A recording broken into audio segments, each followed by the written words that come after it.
Hello mga kaLugar, hello mga Uragon, kumusta kayo?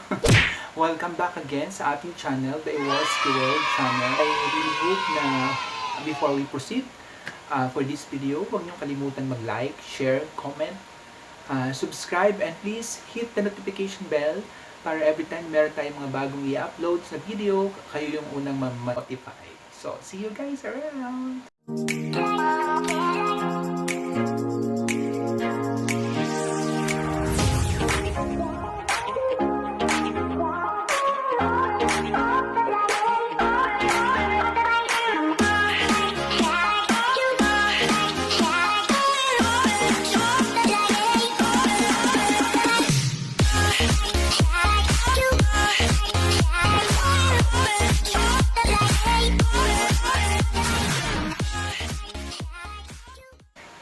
Before we proceed guys, gusto ko munang i-shout out ang aking kaibigan from bandong Indonesia, si Deli. Hello bro, Deli.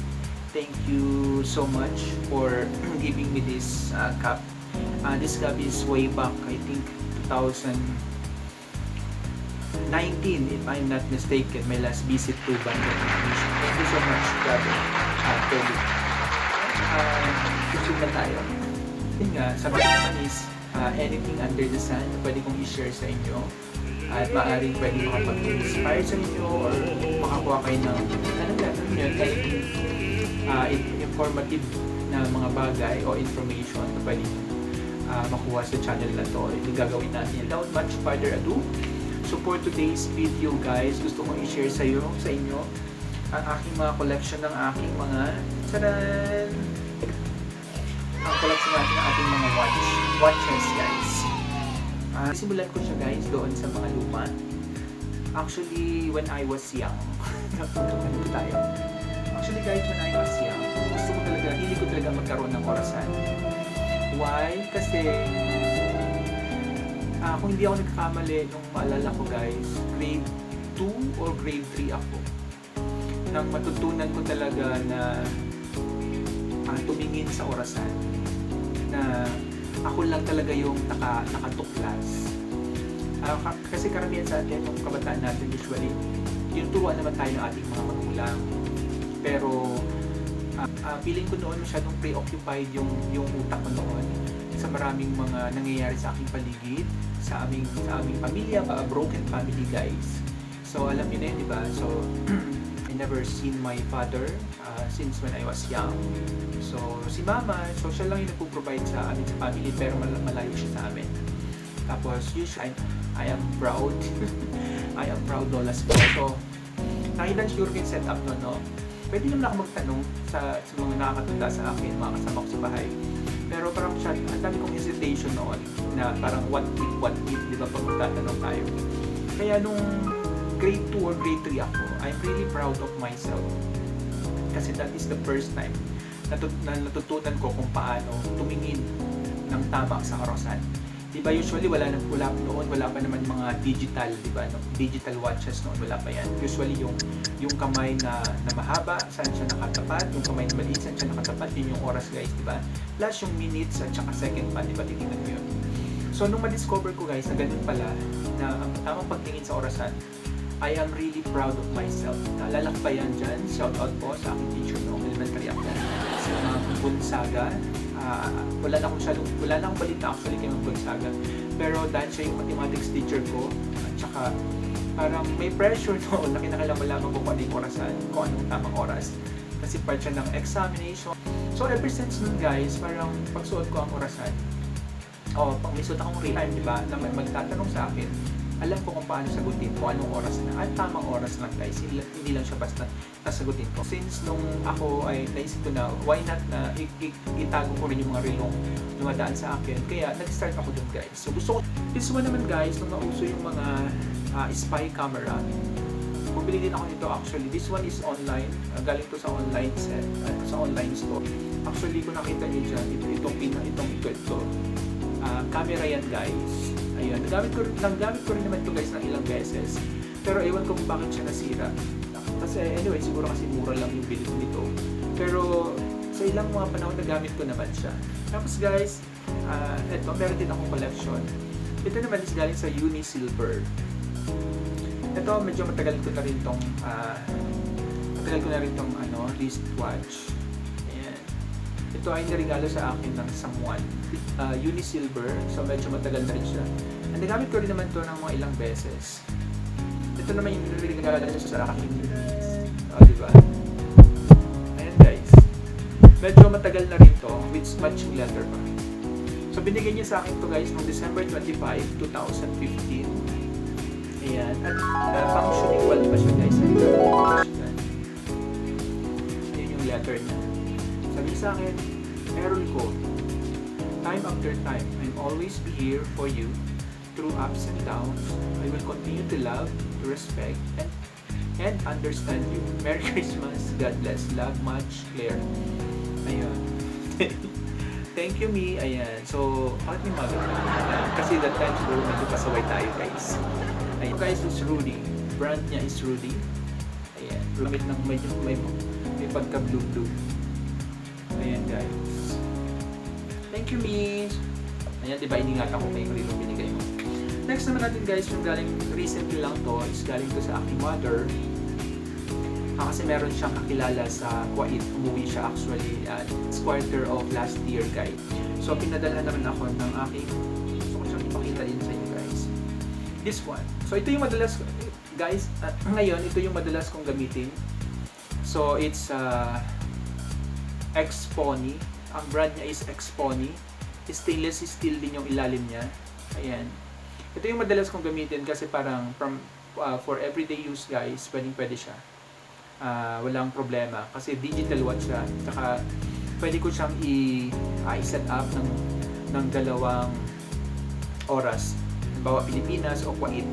Pwede ko siyang i-set up. Pwede rin siyang mabasa, water resistant. Tapos may alarm clock din siya, guys. Isa pa, guys, na recently lang pinaputulan ko siya. This one is current. Tama ba ang pronunciation ko ng current? This one is 24 dinar times 160. So yun, guys, yung price nitong current na to. Dito itong isa, guys, nakalimutan ko kung magkano. Tcharan! So ito, guys, yung aking pang formal. Actually kanina, guys, pinaputulan ko na siya para magamit ko na siya. Ayan. So super, hindi ko alam kung bakit ito yung napili ni Mama. Pero yun siguro kasi super like ko rin ang color blue. Kasi nga, ang aking birthstone is sapphire. Libra, sapphire, blue. Ayan, guys. Sukatin natin, guys.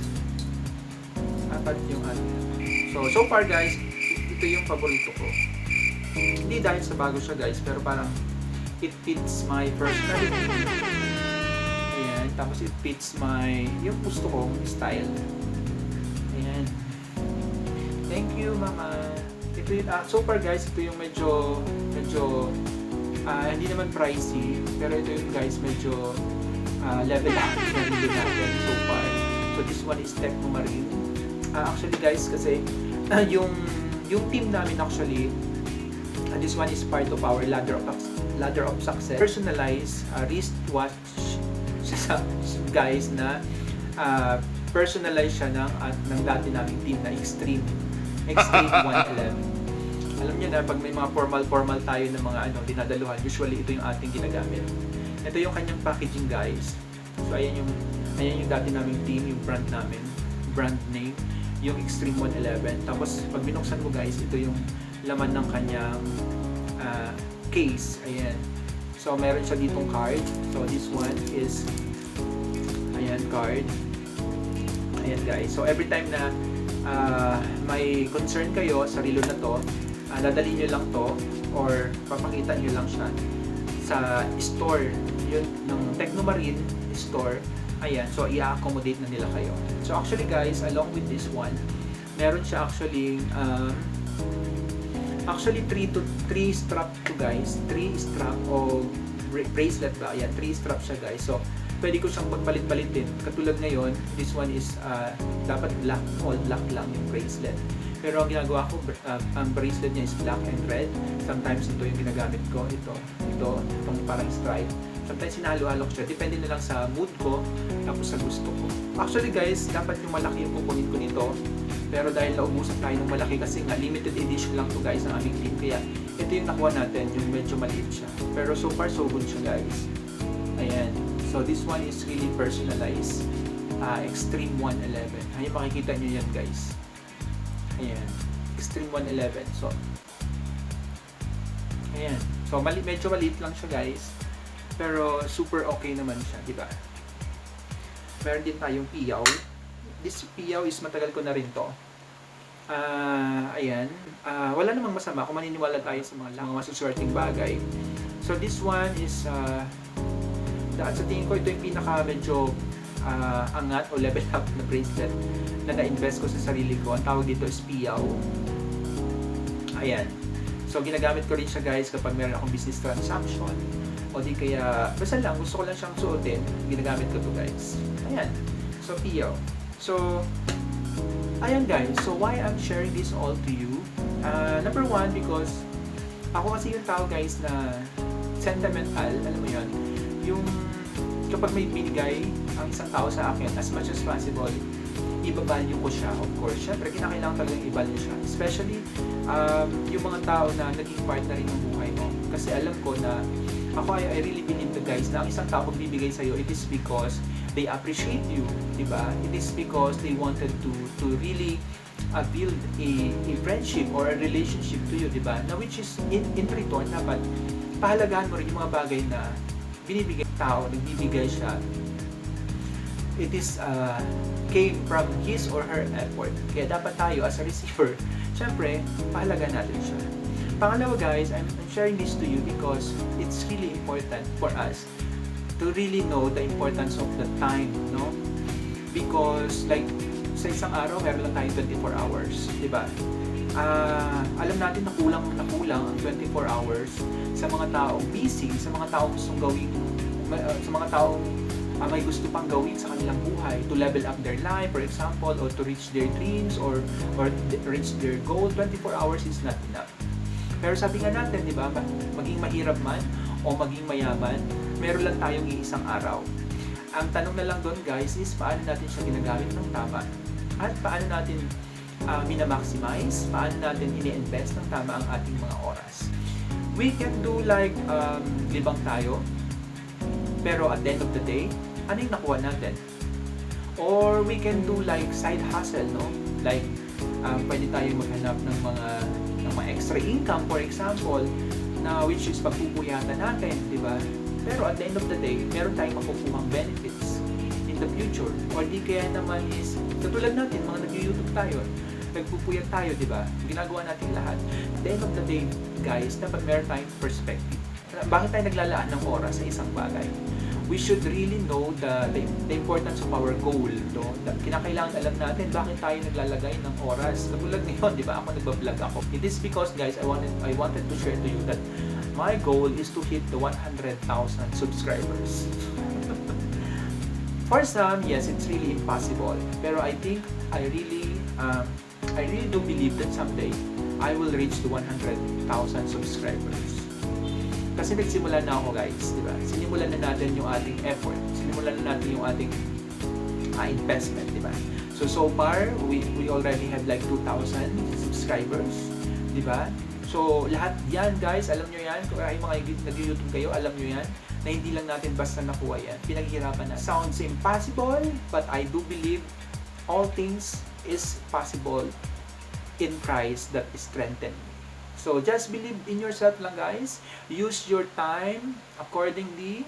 Value your time, value your effort, and soon enough, alam ko mararating mo rin ang iyong goal sa buhay. Just keep on believing on yourself, in yourself lang. And don't be discouraged. Always be motivated. So, kung may mga tao man na, alam mo yun, may maririnigan ka na iba't iba, or maaaring i-degrade ka, or inega ka, huwag mo silang pansinin. Kasi at the end of the day, ikaw yung mag-decide kung ano yung gusto mong mangyari sa YouTube channel. Okay guys?